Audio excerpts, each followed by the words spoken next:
Hi, you're watching Reddit Confessions. I was in the garage holding a broken blender. Not fixing it. Just holding it. I had unplugged it 3 days ago after it started sparking when I made protein shakes, and somehow I never made it to the trash.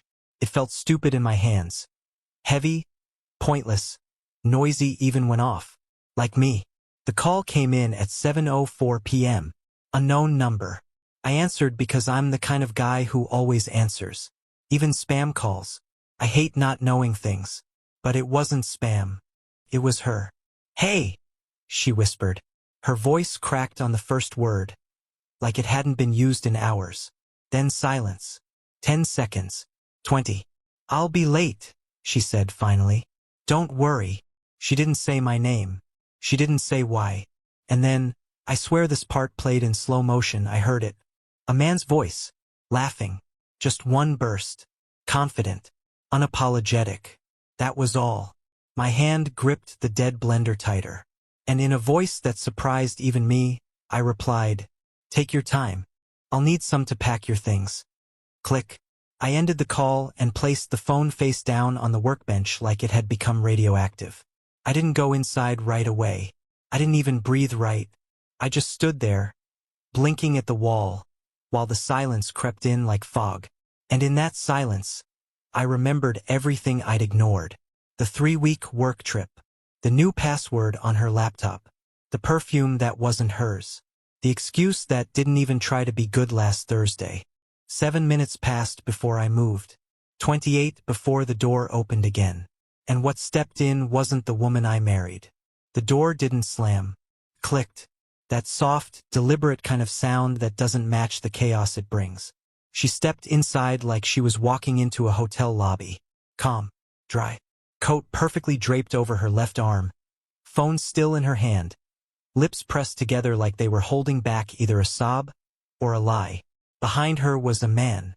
No hello. No handshake. He didn't introduce himself. He didn't need to.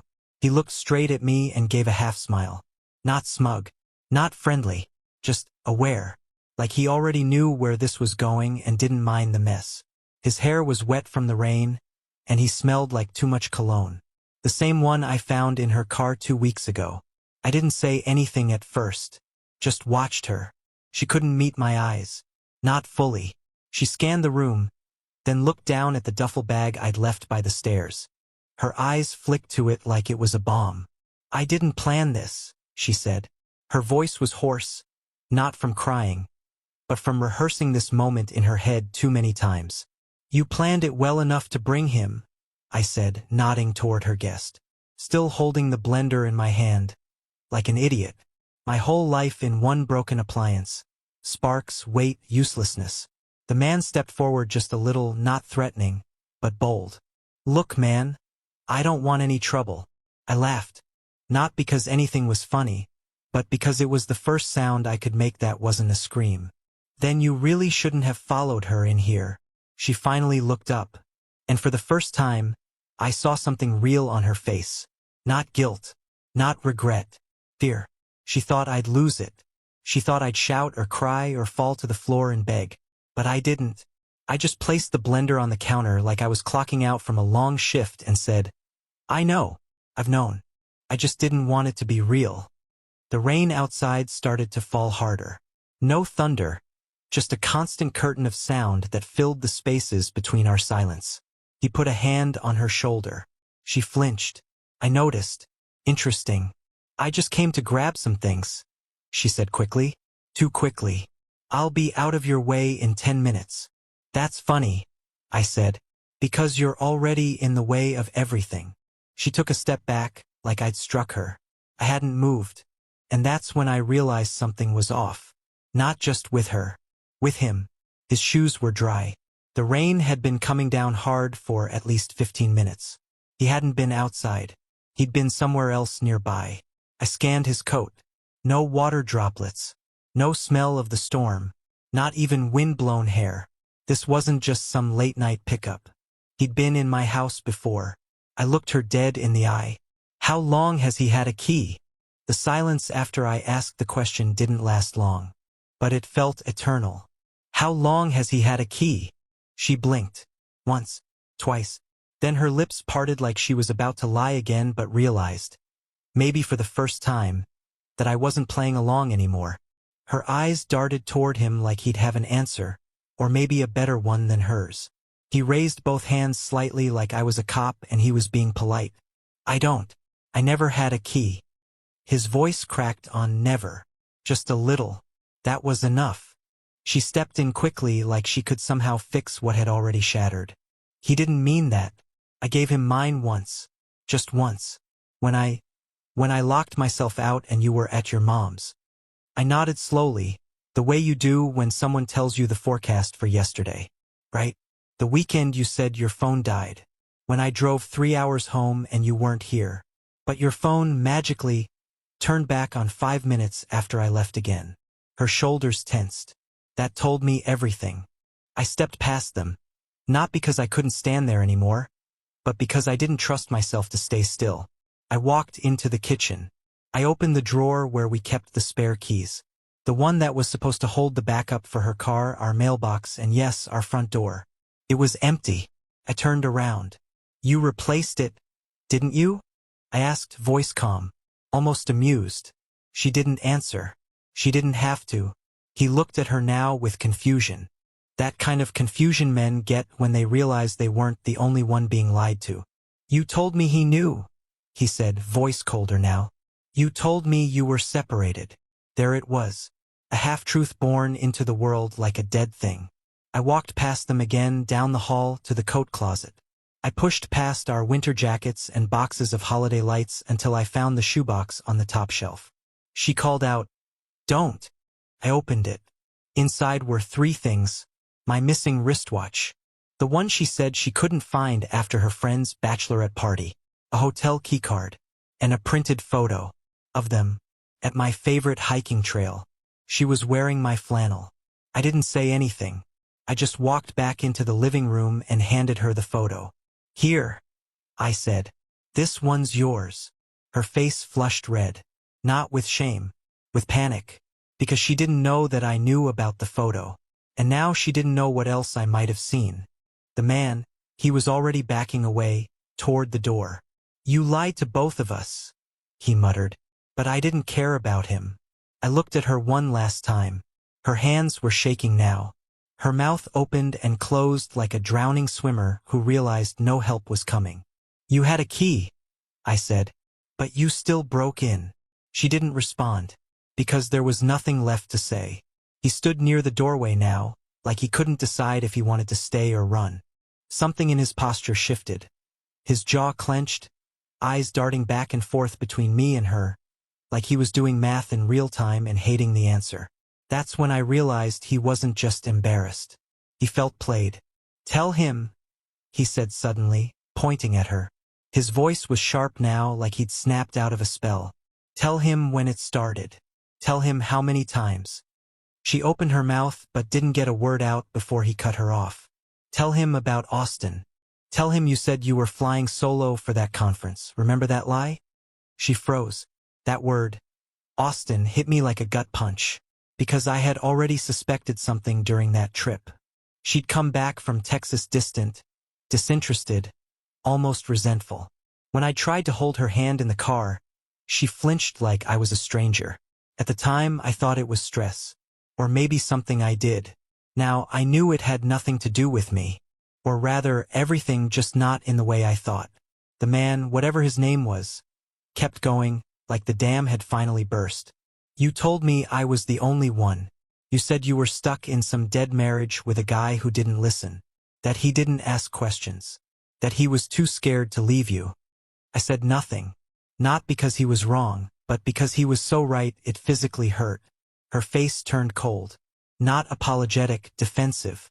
She wasn't ashamed anymore. She was exposed. That's when her voice changed. Flat. Mechanical. The version of her I hadn't met until now. You weren't supposed to meet each other, she said, almost under her breath. None of this was supposed to happen like this. He scoffed. So it was a game to you? No, she snapped. It was damage control. You think you were the plan? You were a mistake I tried to manage. And now you're both here and now it's ruined. I stepped forward. Ruined? No. What's ruined is the illusion that you were someone worth trusting. Someone decent. She locked eyes with me, finally. You weren't supposed to find out like this. I nodded. And yet you walked him through the front door. There was a pause, thick and nauseating. Then something inside the other guy cracked. Not loudly, quietly, like a man waking up from a long, stupid dream. I'm done, he muttered and walked past her. No goodbye, no last glance. Just the click of the door behind him, and then we were alone. She looked at me. What do you want from me? And I swear, I didn't plan this response. It just came out like muscle memory. I want you gone. She didn't cry. She didn't yell. She just walked down the hallway toward the bedroom, like she still had the right to move through the house that way. I followed at a distance. And what I saw when I turned the corner into the bedroom wasn't just her packing. It was her pulling something out from under the bed. A folder. And for some reason, she panicked when she saw me watching. I didn't move right away. I just stood there in the doorway, watching her with her back half-turned toward me. Her hands frozen around the black folder she'd pulled out from under the bed. She looked like a kid caught stealing from their parents' drawer. Not guilty, just startled to be seen. What's in that? I asked, even though I already knew the answer I'd get. She didn't turn around. It's nothing. That's not what your face says. Her grip on the folder tightened. It's old stuff. From before us. Then why is it under the bed? I walked forward slowly, deliberately, not threatening, just making it clear I wasn't leaving this room without it. Why not in the closet? Why not in the garage with the rest of the memories you outgrew? She sat on the edge of the bed and stared at the floor. She looked so tired. It almost made me feel sorry for her. Almost. I reached for the folder. She didn't stop me. It wasn't locked. No zipper. No seal. Just a simple clasp. I opened it. And the first thing I saw was my handwriting. Receipts. Letters. Sketches I had made when we were dating. Notes I'd tucked into her lunches when I worked late shifts and she was finishing nursing school. Pictures from our first road trip. A movie ticket from the night I proposed. A note she had written on the back of a grocery list. When you smile in your sleep, it makes my day better. I was confused. This looks like... I paused, flipping through the stack. Why did you hide this? Then I found something else. Slipped behind a photograph of us in the rain. Something that didn't belong. A letter. Handwritten. Not by me. The date in the corner was 4 months ago. It was from him. But it wasn't a love letter. It was... a confession. I don't know what this is. It began. You told me this was temporary. You said he was cruel to you. You said he'd cheated first. I believed you, but now I'm starting to wonder if I'm the one being used. I kept reading. It got worse. The guy, whoever he really was, had clearly been unraveling. He was realizing too late that she wasn't who she pretended to be. He mentioned another man. The third one. Someone before him. A name I didn't recognize. He even wrote that he found a burner phone in her car. That she kept telling him she was cleaning up loose ends. That's when it hit me. She hadn't just been unfaithful. She was rotating people in and out of her life like furniture. Each one believing he was the exception. Each one catching on too late. And now, with the folder wide open on my lap, she finally spoke. I didn't throw it away because it was the only thing that reminded me I wasn't always like this. I looked up at her. Like what? She took a long breath. Detached. Reckless. Selfish. I stared at her for a moment. Then at the folder. It wasn't just memories in there. It was evidence. A trail of deception, layered, strategic, and horrifyingly organized. I stood up and stepped back. You weren't collecting memories, I said. You were collecting alibis. Her face changed. Not angry, not hurt, but defeated. I didn't yell. I didn't throw anything. I just left the folder on the bed and walked out of the room. Because the truth wasn't a knife. It was a mirror. And I had just seen what she looked like when she thought no one would ever look back. I didn't sleep that night. Not because I couldn't. Because I didn't want to. I sat in the living room with the lights off, listening to the soft creaks of the house as she moved around upstairs. Closet doors opening, drawers being emptied, suitcases being zipped. The occasional clink of a hanger. The occasional muffled sniffle. None of it moved me. I kept thinking about that letter. About the man who wrote it. About the other man he mentioned. And about how this whole time I thought the story was simple, just me, her, and the guy who walked in with her. But it wasn't. This was layered. Deliberate. Orchestrated.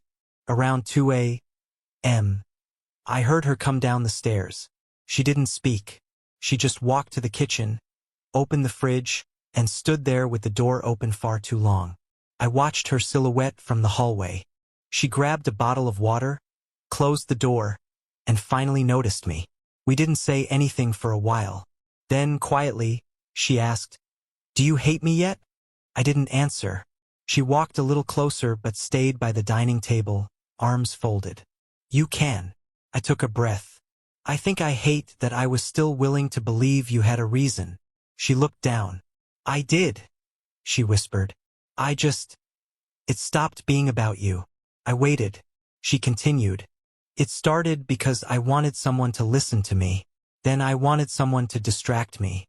Then I wanted someone to protect me from the second guy. And then," she trailed off. I leaned forward.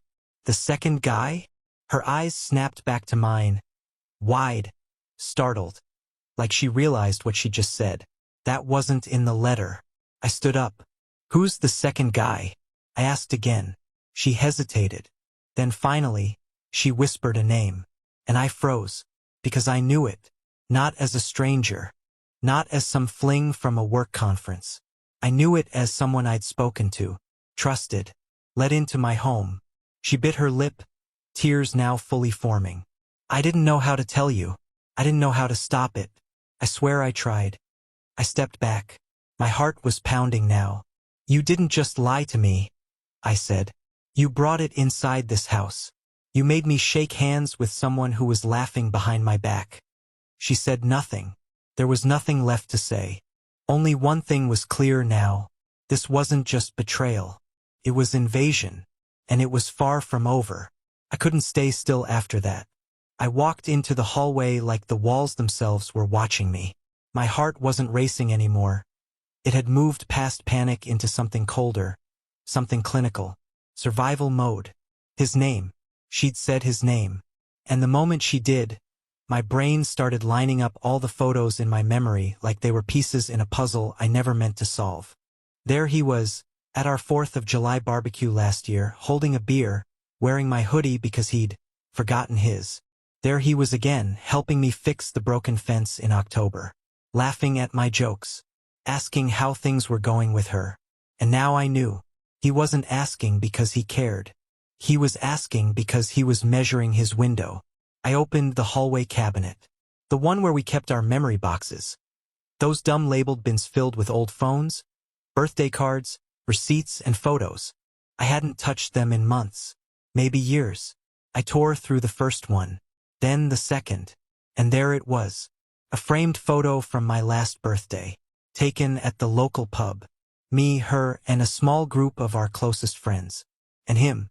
Standing behind her. Not next to her. Behind her. Hand on her shoulder. My shoulder blocked his wrist in the shot. But I could see just enough. That hand didn't look casual. It looked claimed. I stared at the photo for a full minute. Not blinking. Then I flipped it over. And that's when my hands started to shake. There was writing on the back. Not in my handwriting. Just 3 words. Finally got in. That wasn't meant for me. That was a message between them. Like a trophy tag. Like a prize had been won. I stormed back to the living room. She was still sitting at the table, her hands pressed over her face. "You let him into our lives," I said.